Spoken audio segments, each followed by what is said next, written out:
Welcome to the Last Call Saturday. I am the prep queen, Ariel Epstein. Probably the last month of it because then she's going to come back. We've got football this month.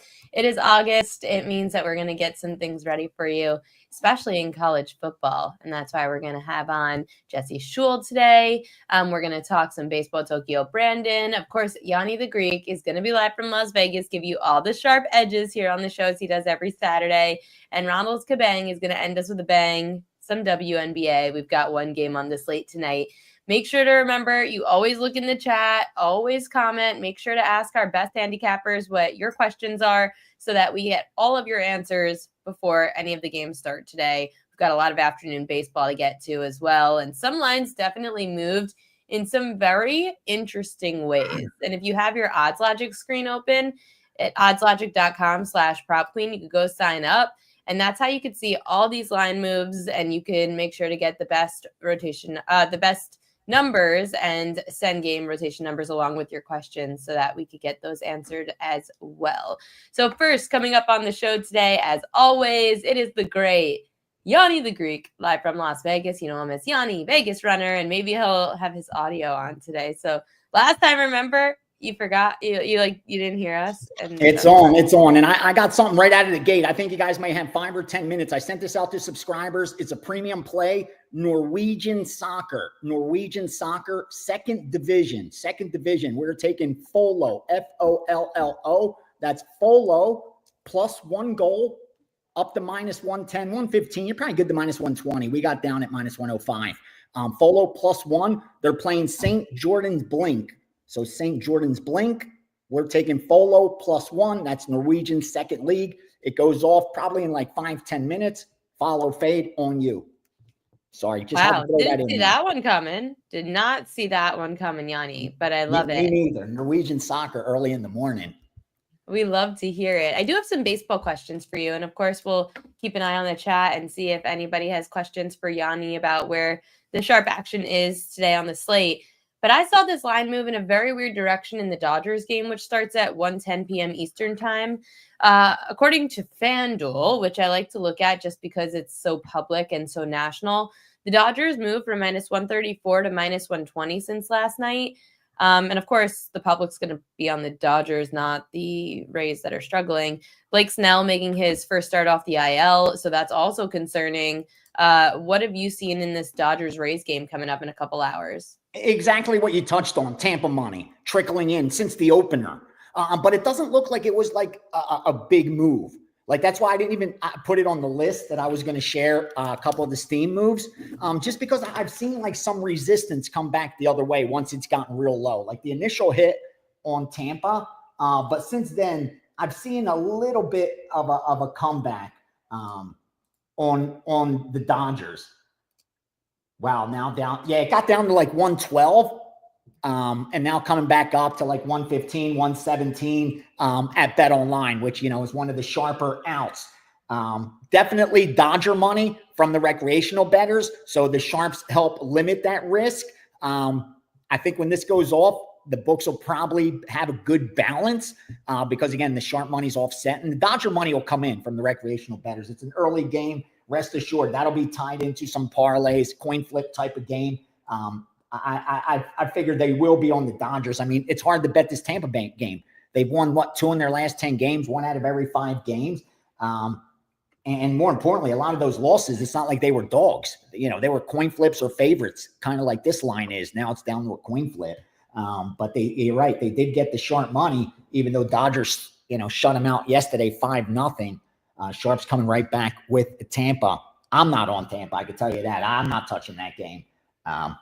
Gun to head, I'd actually look to the Dodgers now at this price. I'm also seeing a great pitching matchup today. Tigers got Tariq Skubal on the mound. Phillies got Zach Wheeler on the mound.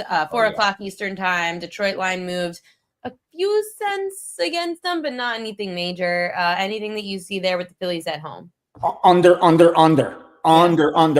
Yeah, steamed immediately at 7. And this is what I talk about all the time, how efficient the sports betting market continues to get. It continues to correct itself. We're seeing a 6.5. When I came out here, you never saw that. There was no such thing as a 6.5.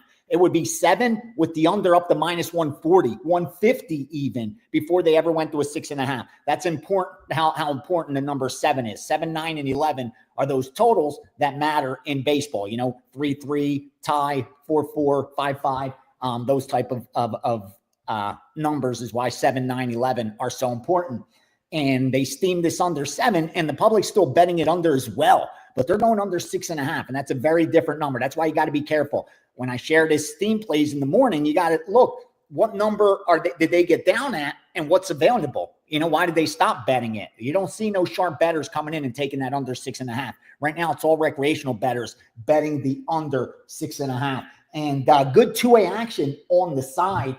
Personally, I lean Philadelphia here. I like the Phillies.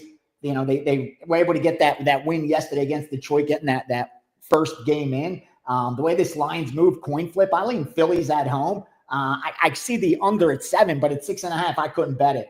In fact, I'd go over or nothing at all there. Again, good balance action, Philly, Detroit. For the books, not much risk at all. It's all on the under there, all in the under. So yesterday, there was a Yankees-Marlins game that finished with the Marlins walking it off in a 13-12 win in the bottom of the 9th inning. It was a disgusting game, especially as a Yankees fan. You kind of just knew they were going to lose. Today, the line's moving in favor of Miami again, and I feel like the public is going to like the Yankees because no way the Yankees come off of a brutal loss like last night and end up losing again to the bad Marlins. I feel like that's the public narrative. What have you seen in that game between the Yankees and the Marlins? Exactly. You nailed it. That's exactly what's happening, where the recreational bettors are coming back and betting the Yankees today, coming off a loss. That's usually going to happen. This is a team that attracts money pretty much each and every night, but coming off a loss, that's going to happen especially. And that's what we're seeing. But it's another spot where you got sharps on one side, public on the other, because they have bet Miami again. This is one of those teams I continue to see get action, and they're getting it today.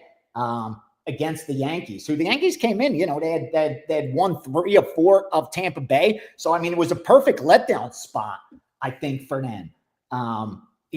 Compared to Miami, who's returning home after their road trip, and they played well. They won 2 or 3 against Seattle, St. Louis. They won 2 or 3 against Milwaukee. So I thought game 1 was a really good spot for Miami. Game 2, not so much, but that is where the sharps are on. And again, I think they have the edge in the pitching, at least recency, how they stack up. I like Perez. So yeah, I understand why the sharps are on the Miami team. Both are on the under. That's what's heavy. A lot of under money in that game. 8 was favored to the over when that opened. Now it's favored to the under. Wouldn't be surprised if I saw 7.5, but in fact, I see like a square book actually has an 8.5. So it looks like another situation where opposite. Sharps are going under, public's going over after seeing all those runs. It's not surprising, little recency bias there. So again, it'll be the public on the Yankees and over, and the sharps on Miami and under, which no surprise, that's usually the case. Dog and under, favored and over, opposites. Not surprised at all. It's exactly what I thought last night when I saw the lines in that move. But we've got to play. We've got someone asking me about number 907, Braves, going up against the Reds. You've got Spencer Strider on the mound, Chase Burns for the Reds. What you see there? Yep. Here's what I can tell you. I'm glad you asked that game because, as I touched on prior to game 1, the betting syndicate I moved baseball for, one of them bet Cincinnati for that series to win the series. They lost game 1. They came back and bet them yesterday. So they won game 2 for them. Now they kind of have a free roll on Cincinnati for this series. They haven't bet them today. In fact, I'm seeing the opposite. I'm seeing some sharp money on Atlanta. So keep that in mind. If Atlanta wins today, then there is a pending outcome on Gianni, Sunday. And by the way, that's the game that's at the racetrack. That's at Bristol today. Is it? Braves, yeah, they're going to need Cincinnati. If Cincinnati loses today, they're going to need Cincinnati tomorrow just to break even on that series bet.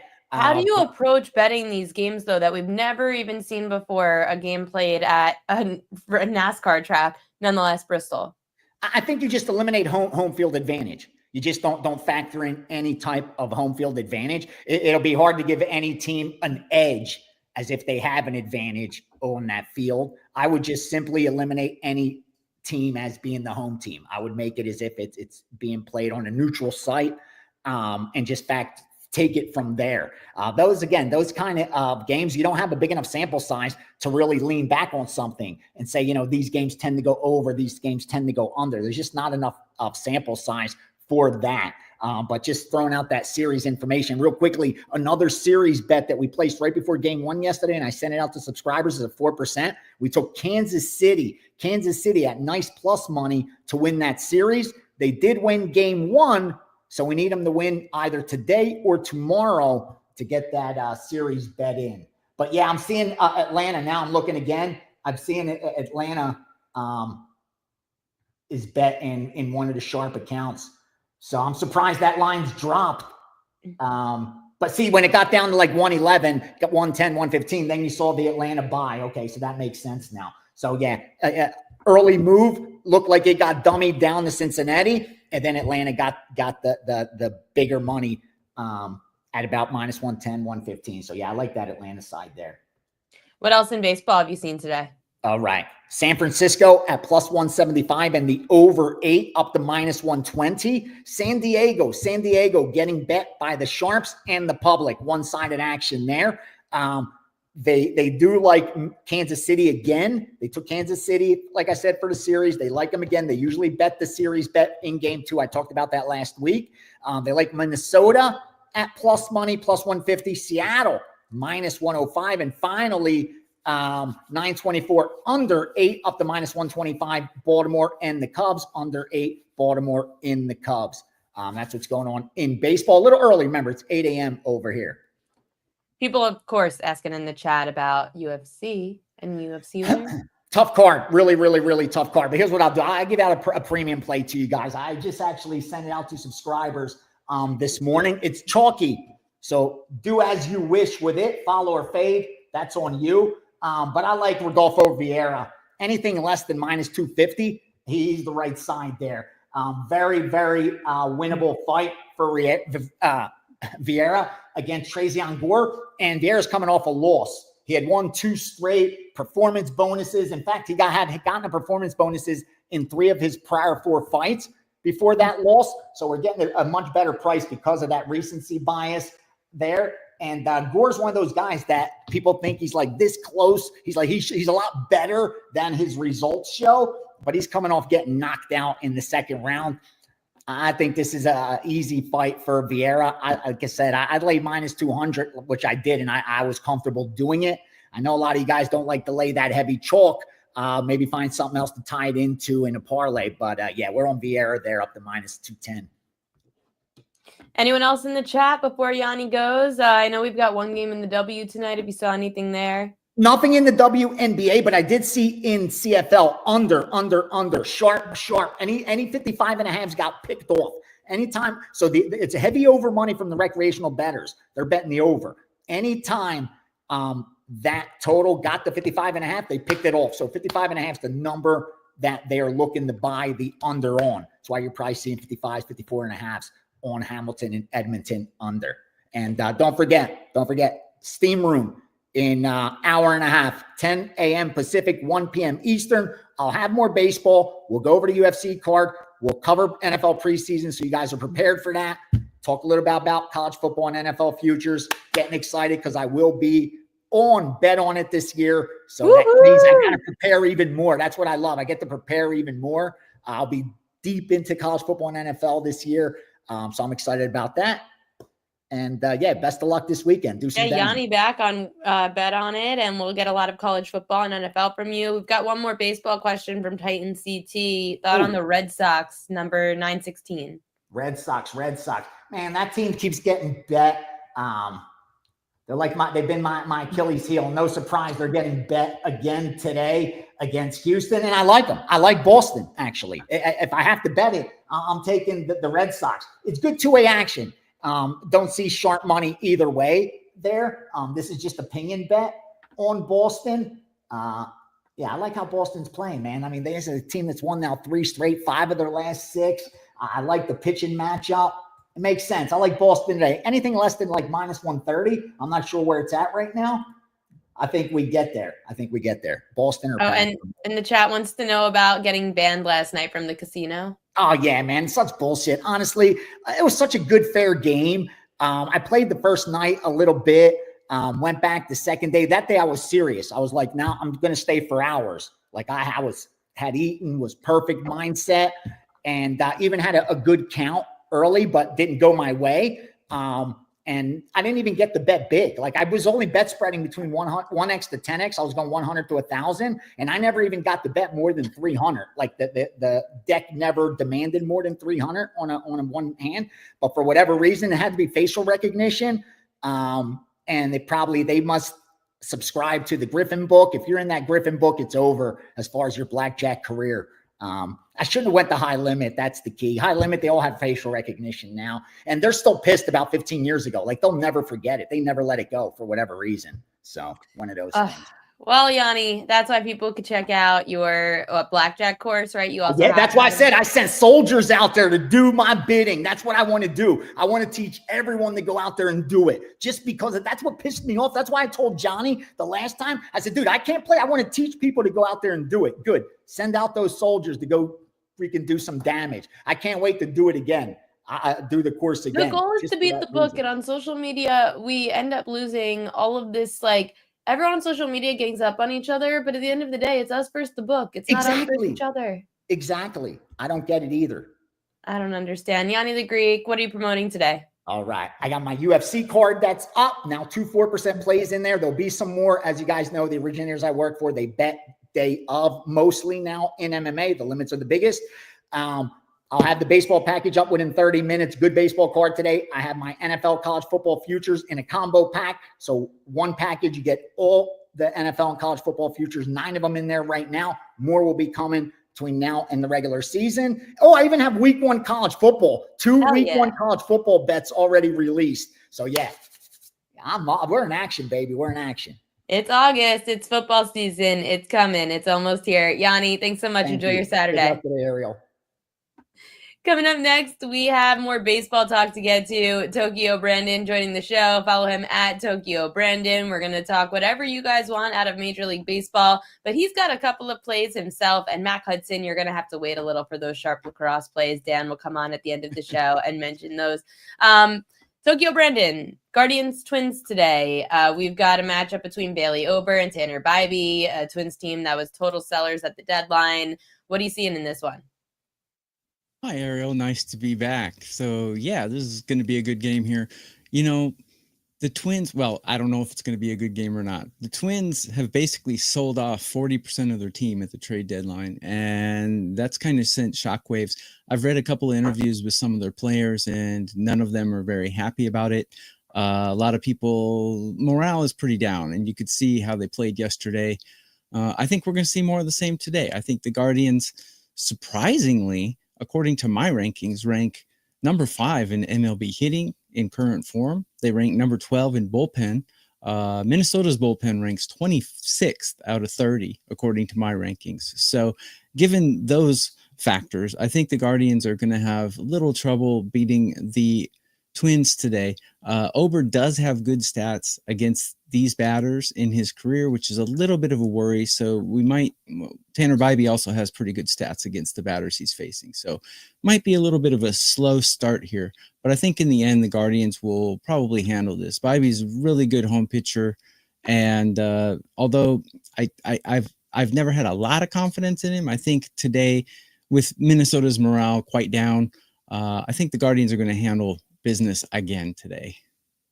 Got an interesting one at 3:10 p.m. Eastern time because the Pittsburgh Pirates are in Colorado. As much as everyone's going to love that Paul Skeens is on the mound, he's in Colorado. How does that impact your handicap? He is in Colorado, but so is Austin Gomber. So yeah, but he's used to the altitude, Gomber. Is Skeens used to the altitude? Yeah, he's used to being terrible in the altitude, so that doesn't really bother me.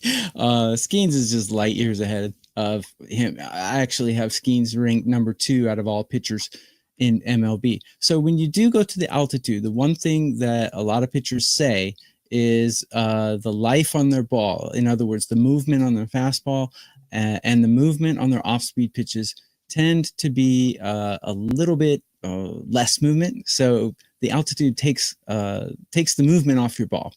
So that affects both pitchers, though. So yes, Skeens probably won't be quite as effective as he normally is.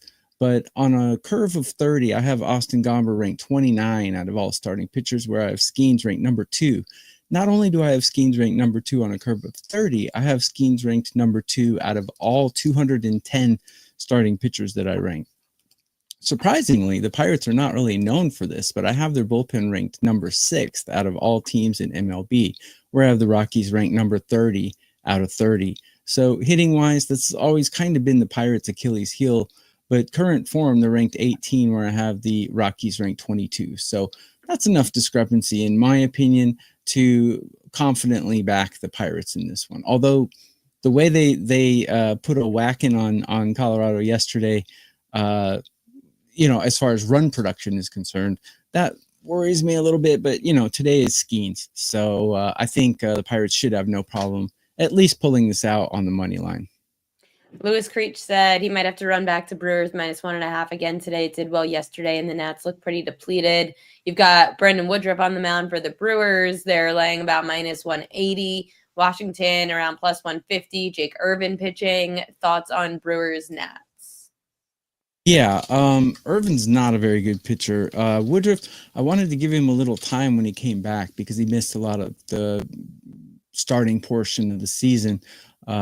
But Milwaukee's just been on a tear offensively, and Woodruff, he has a couple starts under his belt now, so I think we can kind of trust how he's been performing as a good indication of what we're going to see. Jake Irvin's been awful, and he's awful against these batters as well. I don't see any way you could possibly back Jake Irvin, whether you take Milwaukee or not. I don't see how anyone could possibly take Washington in this matchup, especially the way Woodruff has been pitching and especially the way Milwaukee has been hitting. So that would be the way to go, if any. I haven't played this game yet, but if anyway, that would have to be the way to go. One other interesting stat about Woodruff, I do a statistic. I don't know if anyone else uses this, but I take the walks to strikeouts ratio. Woodruff is only walking 10% of the guys he strikes out. It's an amazing rate because most starting pitchers are between 30 and 40, which is an acceptable rate. Irvin is walking 61% of the guys that he's striking out. So that's outside of the acceptable rate. Yeah, there's no way you could back Washington here. Hey, we're in the business of predicting the future. Washington could win the game, but I don't think there's any way you could sensibly back them today. David Talk wants to know your thoughts on Cubs and Orioles. Cubs and Orioles. This is an interesting one because Sugano has not been pitching well lately, and Boyd has. But let's see. Let's take a look here. Yeah, the Orioles are hitting like crazy, though. And there's been a couple of games there where they put like touchdowns up. So this is really skewing their current form numbers. But Orioles are hitting like crazy right now. But so are the Cubs. The Cubs rank top 10 in hitting, and the Orioles rank number 1 in current form. Neither bullpen is performing well at all. And I don't like how Sugano's been performing lately either. Boyd has been solid, but you expect that from Boyd. He's been like that since he pitched for the Tigers. This to me looks like a Chicago Cubs team total over to me. I mean, you got a team that's hitting top 10 right now, and they're facing a bottom 10 bullpen and definitely a bottom 10 pitcher. So a Cubs money line would be the way I would approach this. I haven't dug deep into how Boyd has performed against the Orioles in his past, but it doesn't matter if you take the Cubs team total. So yeah, that would probably be the way I would go on this one. I'll take a look at that and maybe put that to my card. And yes, I see the comments. Yes, I'm right after this show. I'm going to be doing an hour or more live on WagerTalk's channel. Just open up my spreadsheets and show people how I do my capping and give out some free plays and stuff. So yeah, right after this show, I will be doing my show as well. Up all night, as the Boomtown Rats used to sing. We love to hear it. Thank you, Tokyo. Brandon, what are you promoting today? So I do have a 5% play out in Major League Baseball. It's my first one of the month, and I've been number 1 at WagerTalk in All Sports Profit 3 of the last 4 years. Pretty good guy to back. Used to be a Major League Baseball scout for 10 years. So, yeah, there's one play I really like in Major League Baseball, and that's my 5% play. I also have a 4% play out today in Major League Baseball. So definitely grab those, or use TB7 and get a 7-day pass for $69. So that might be the way to go. Tune into my show right after this one at the top of the hour, and I'll open my spreadsheets and give some plays out. Tokyo Brandon, follow him at Tokyo_Brandon. Thanks for coming on. Good luck tonight, and we'll see you on your show in a few minutes. Take it easy. And for the guys on YouTube, Mark A, I will give a pitcher prop out at the end. I'm trying to find you a good one. I might have one. One that caught my eye was Blake Snell under 5.5 strikeouts. It's in the afternoon. It's Snell's first start coming off the IL.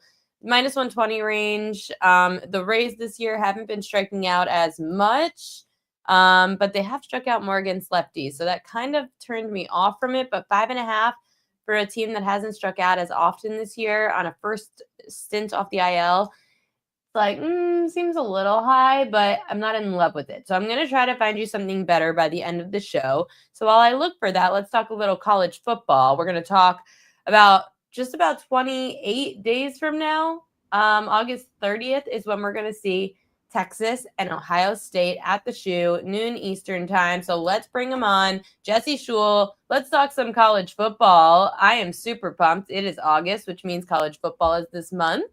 What stands out to you about that first game? New quarterbacks. Ohio State will bring in Julian Sayin, who nobody's ever really seen play unless you watched him play in high school.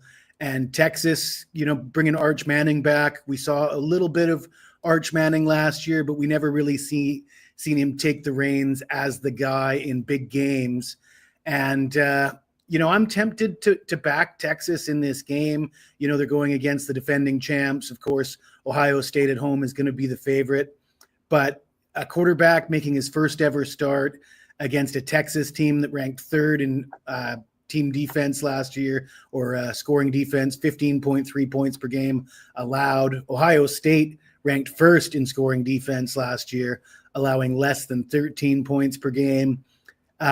We saw a bit of Arch Manning. At least we know he's not going to panic. He's been in game situations. He's played well enough that I feel comfortable that he's going to be okay.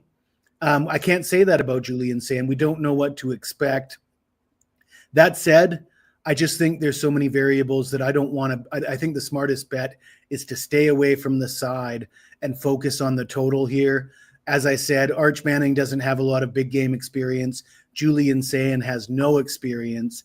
We're looking at a potential number 1 and number 2 ranked teams going against each other, young quarterbacks. I think the coaching staffs on both these teams are going to be wary of throwing their young guys into the fire. Both these teams have excellent offensive lines and excellent running games, and I would expect them to lean heavily on the run and on the defense. The total sits at 50.5. We saw these teams play in the playoffs last year. Ohio State won 28-14. The previous head-to-head meeting, 24-21 and 24-7. So the last 3 have all fallen well short of 50 points. And like I said, I expect sort of a slow-moving game where these teams try to ease their young quarterbacks into the game and focus on running the football. So under 50.5, I think, is the better bet rather than looking at the side in this game. I know that we're just a few weeks away, so people are going to be looking to place some futures action down on these college football futures. Who's a dark horse team that you've got an eye on? Well, I'll be really quick, but I'm going to give you dark horse teams for all the Power 4 conferences and the rest of the groups. Georgia Tech in the ACC, 7-1 to make the playoffs. Georgia Tech's returning everybody. They lost one receiver, but they got their quarterback, the running back, coaching staff. They almost beat Georgia last year. They were competitive in every game they played. Now, with all that returning production, they're in a good position to make the playoffs. 7-1, good value there.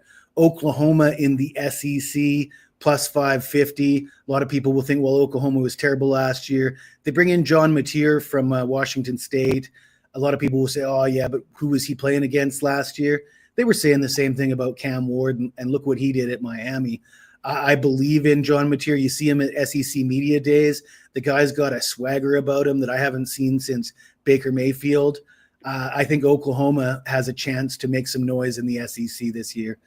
Iowa in the Big Ten. Now, I'm not saying Iowa's better than some of the other dark horse teams. Most people like Washington in the Big Ten as a dark horse.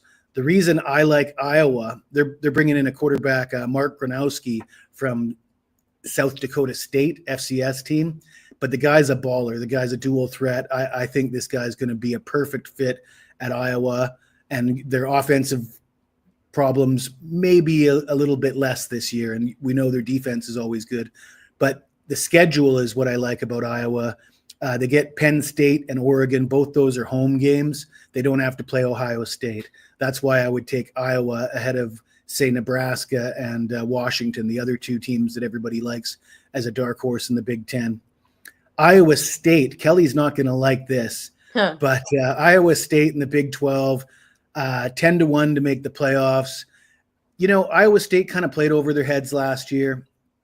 They won 11 games. They went to the conference championship game, but they're bringing most of their defense back. They got Rocco Becht, a very experienced quarterback. Yeah, they got some new receivers in the transfer portal. You know, the Big 12's wide open. Anybody can win. And a team that won 11 games last year with an experienced quarterback. I personally want to stay away from Big 12 action just because it's so volatile because of the parity in that league. But if you ask me for a dark horse, it's going to be 10-1 on Iowa State to make the playoffs. And when we go to the smaller conferences, Boise State, they're plus money to make the playoffs at plus 190. But this team's bringing everybody back, starting quarterback.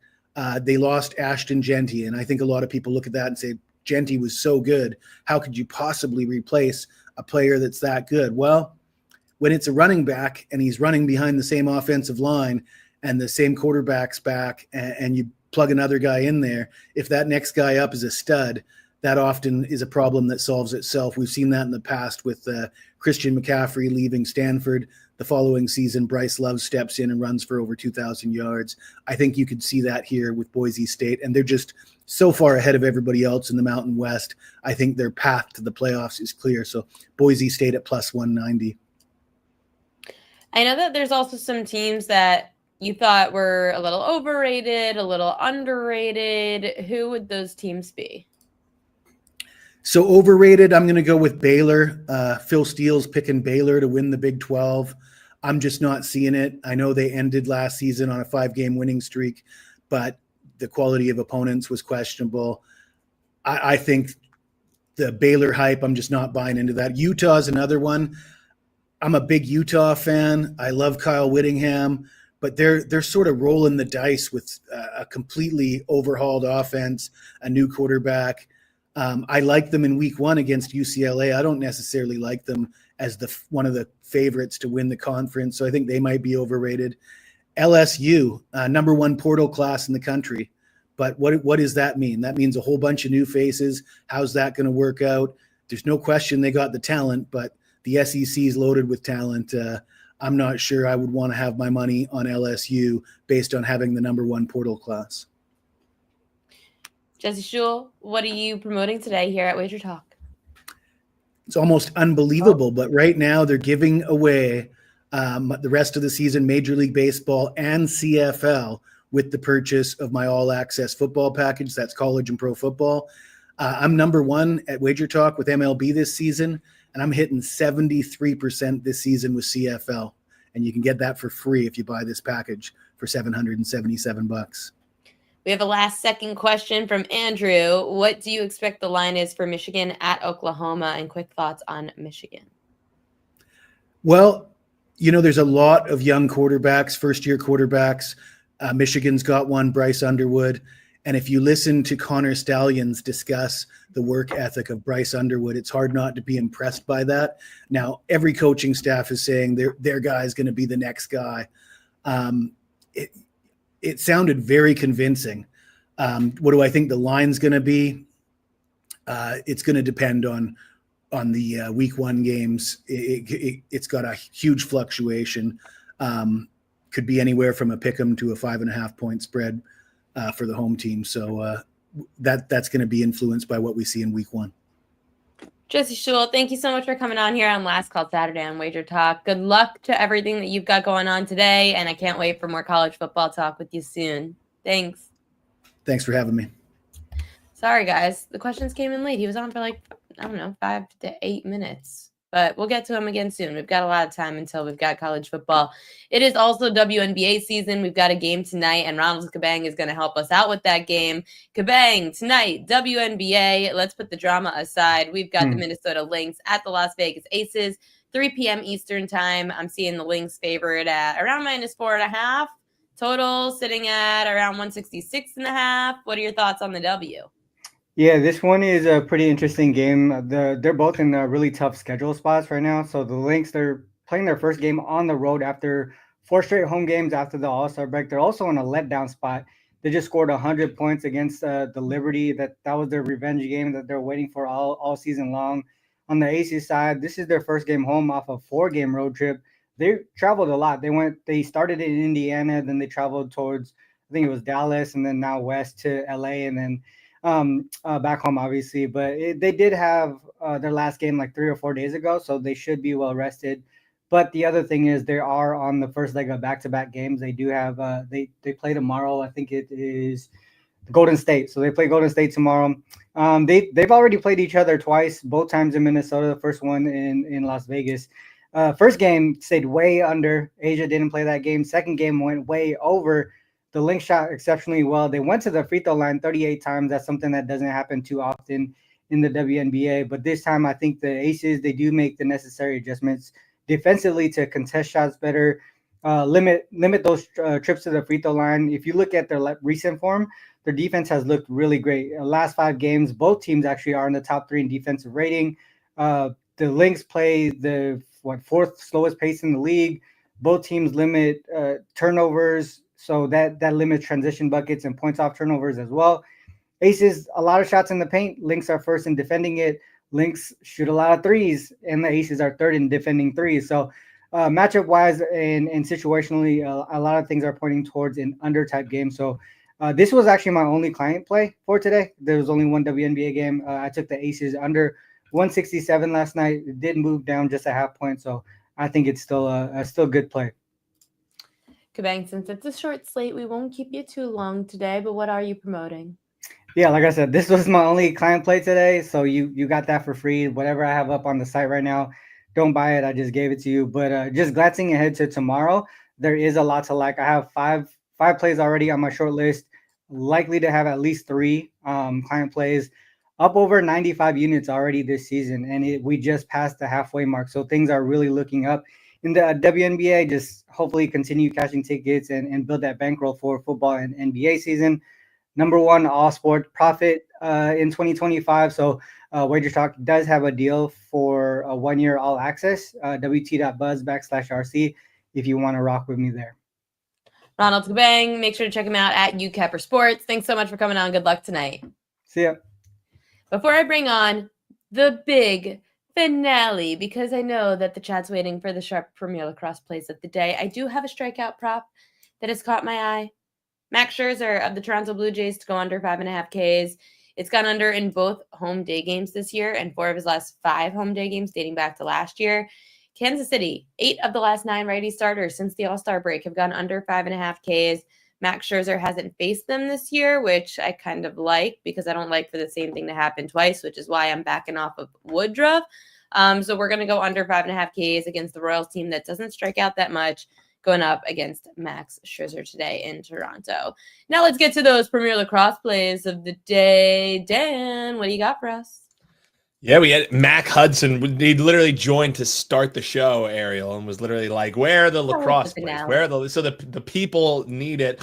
We actually have a national lacrosse game going on at 1:00. So this is going to be on ABC. So if you're out, you get the day drinking early. PLL, ask them to put it on at the bar. And when it is on, we're going to be sweating it under, Ariel. That's right. We're looking towards Pat Cavanaugh, who even like casual fans who maybe have seen, the last couple of years here would know the name Cavanaugh because there's these three brothers who are absolute studs, national champions, this, that, and the other thing. Well, Pat Cavanaugh of the Denver Outlaws, he's an MVP candidate, and rightfully so, absolute stud. Why would we go under his points then? Well, Ariel, the last couple weeks, he's kept popping up on the injury report, currently listed as questionable. He should play today against the New York Atlas on ABC at 1 p.m., but that shoulder injury doesn't really help a guy who likes to put a lot of shots on cage. He's playing his second game in less than 13 hours because this is the Denver weekend where they're playing 2 games for the Outlaws. They played last night at 8 p.m. and then they flexed this game so they could get it nationally played on ABC. So now they're playing at 1 p.m. after playing a game at 8 o'clock. Not really great for a guy who's injured, right? So, the other thing that I look at is the fact that Denver already clinched the playoffs. So whether they're up or whether they're down, why would you keep your guy in there who has a shoulder injury? So I wouldn't be shocked as long as he starts. We have action here. I wouldn't be surprised if Pat Cavanaugh doesn't play the whole game. So under 3.5 points, Pat Cavanaugh versus your New York Atlas. There you go. I was excited for this matchup when I saw it on the schedule because it's Kelly versus me. Yeah. Denver. Well, I think you're going to get the best of it. I think you can bet the Atlas money line too, for what it's worth. I mean, Denver's just already in. Like, are they going to care? Exactly. Well, so New York is already in too, right? So this is kind of the preview, if you will. If you look at the odds for the exactas, where you can pick this team to beat this team or these two teams are the favorites to match up in the championship game. So I almost feel like because it's in New Jersey, right? So Kelly's going to have to come back here. Yeah, this would be electric, and that we'll get you tickets if we need to get you and Kelly in person there. But the other thing for me is you think about teams who see each other, teams who have familiarity. If these two teams expect that they're going to play in the championship game, why would you leave Pat Cavanaugh out there? Why would you actually run some of the plays? Like contrary to private belief, there are plays that you run in lacrosse. So maybe some wrinkles that you would maybe save for a future meeting, because it doesn't matter for either of them. New York's already in the playoffs, and Denver's already in the playoffs, and it looks like no matter what happens, they're both going to be locked in as 1 seeds. So, I think you could see a little bit less of some effort for a team who just played 13 hours ago. So I think Atlas money line is live. So we like that Pat Cavanaugh prop. You can lay the -130 on the money line with the Atlas. The other thing that we'll do for this game, I think it's at 8 o'clock tonight. It's the Whip Snakes versus the California Redwoods. I like Maryland Whip Snakes to win. Congratulations to the Redwoods. They won their first game since week 2 last week. Yay, that's amazing. All that means is we get a better price on the better team. Lifetime since 2020, Maryland Whip Snakes have absolutely owned this team. They're 7-1 straight up against California going back to 2020. So unfortunately for California, who's looking for a playoff push, they're facing off against a team who's kind of been their Achilles heel. So Maryland Whip Snakes money line, that's around -130. If you want some plus money, you can lay the 1.5, but they're 7-1 straight up. They're only 4-4 against the spread. So I would probably prefer to just eat that 20 cents of chalk and take them on the money line. And if you want to, hey, why not? It's a Saturday. Let's have some fun. PLL parlay, Atlas money line, and the Whip Snakes money line. You get +213 on that.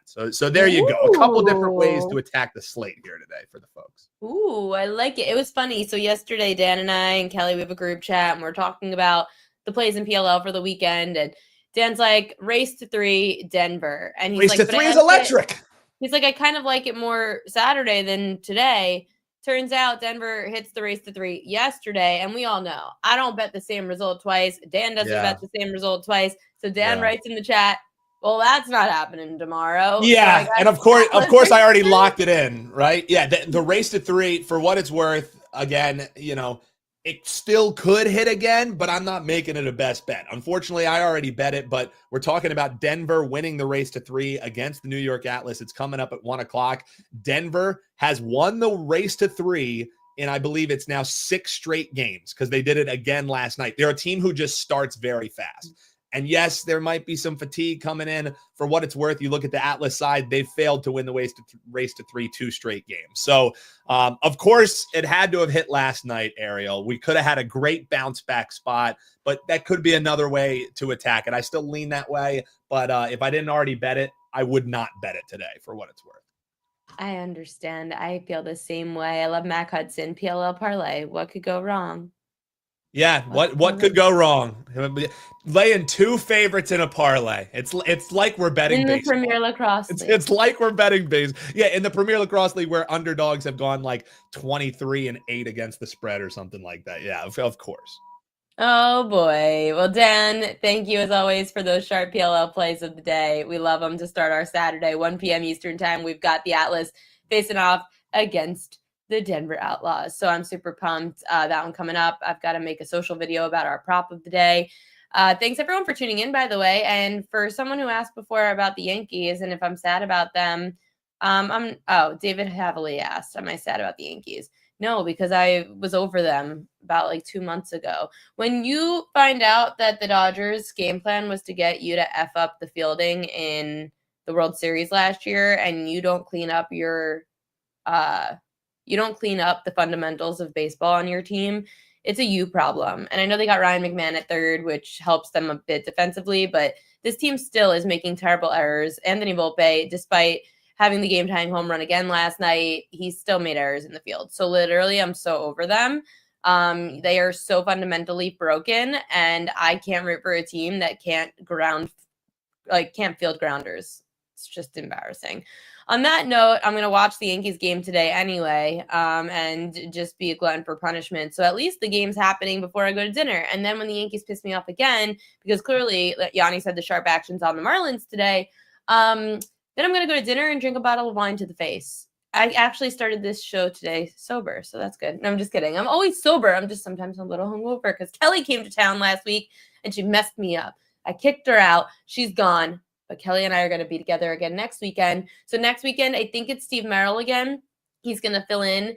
I've got to go watch Premier Lacrosse actually next week. Kelly and I are going to go watch the Boston Cannons. Super pumped to see my first Premier Lacrosse action in person. We're going to be doing a ton of content from out there in Massachusetts. So make sure to tune into our social media pages and watch Kelly and I just actually bring mayhem to Premier Lacrosse League. Poor Dan, he can't be there, but I wish he could.